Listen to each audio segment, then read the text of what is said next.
The New York Post reports on horrifying footage being shared inside Iran of security forces raiding hospitals to look for those who were wounded during the protest, Douglas. And the numbers killed now, we're not clear on them, but there are many tens of thousands.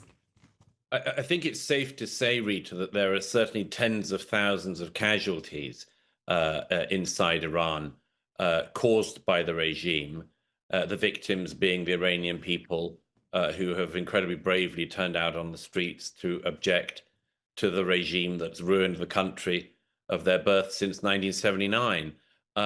It's pretty amazing when you think about it that in just a few weeks, all those casualties have mounted up, and there's this silence. There's just this silence. You and I have commented on it before, Rita. Why is the silence there? Is it that Jews aren't involved? Is it that they can't blame Trump? Is it that there isn't that they can't see some kind of decolonizing angle to this? Who knows? Maybe their fatuous worldviews aren't actually applicable to the world. I mean, there's a thought. And so we have obscene things like commentators not just being silent on this, and not just protesters being silent on this, but actually we've seen in recent days various Islamists and others in the West attacking the brave critics of the Iranian revolutionary government. I mean, it's not just the critics of the government on the streets of Iranian cities. It's the critics of the Iranian government from Iran in cities like New York who are getting criticism.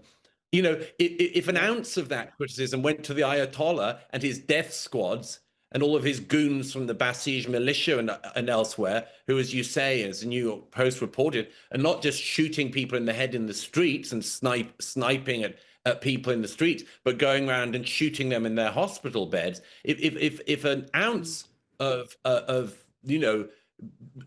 condemnation came towards them, I mean, we'd notice it, but it isn't. The silence tells you almost everything, frankly.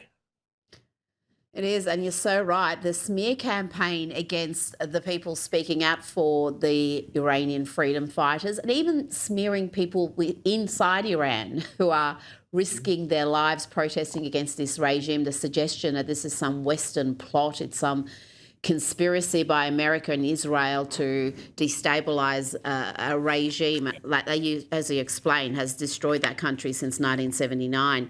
Now, before you go, I saw this piece in the Independent yesterday arguing, Douglas, that the UK countryside is racist.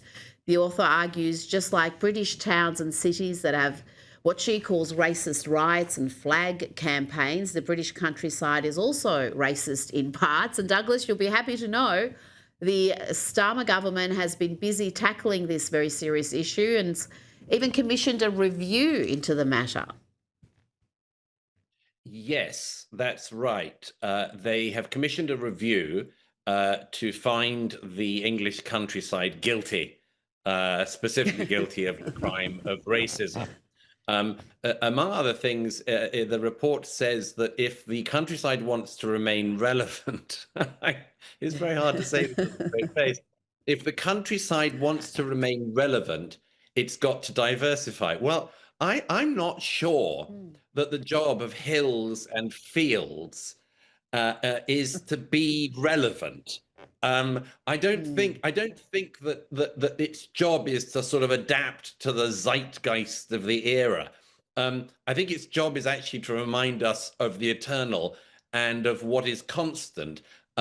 If you kept trying to make the countryside relevant, what would you do? Sort of make sure you did lots of pride colors, maybe across cornfields. Maybe you could grow your crops in the color of the progress flag or something like that. But this is all just preposterous. And as I actually said in a piece in The Spectator last week, just imagine, I mean, I laugh at this because otherwise you'd weep, but just imagine this Britain in the 21st century wants to find itself guilty of absolutely everything. We've got some islands, the Chagos Islands, let's give them away. We've got beautiful buildings. Let's say that they were built because of slavery. We've got wonderful cities. Let's pretend they're the result of empire and nothing else. We've got beautiful countryside. Let's call it racist. And this comes from government departments. And the one thing I always ask about this is effectively what's the source of the goose, source of the gander. You know, would there be, Rita, any other scenario where it would be deemed acceptable to go to a country's natural place, its nature, and say that it was racist and claim that it was racist because I don't know, one of the things is that I think there aren't enough Muslims at the pubs in the English countryside or something. Well, good luck forcing that one. There aren't. I mean, but just as I say, just try this anywhere else. I mean, if you went to Pakistan, wandered into the beautiful Pakistani countryside, and said, "I'm terribly sorry, but this isn't very diverse, chaps. We're going to bring a whole load of people from Wales because you haven't got any Welsh representation." And it's really not up to scratch until you do. People would think you were balmy. They would think you were completely crazy because you would be. So why we put up with this? I just don't know. The self-loathing is reaching new heights in the UK. It really is quite astonishing to be attacking your natural features, those xenophobic streams and mountains. Douglas Murray, it's always a pleasure. Great to see you, Rita.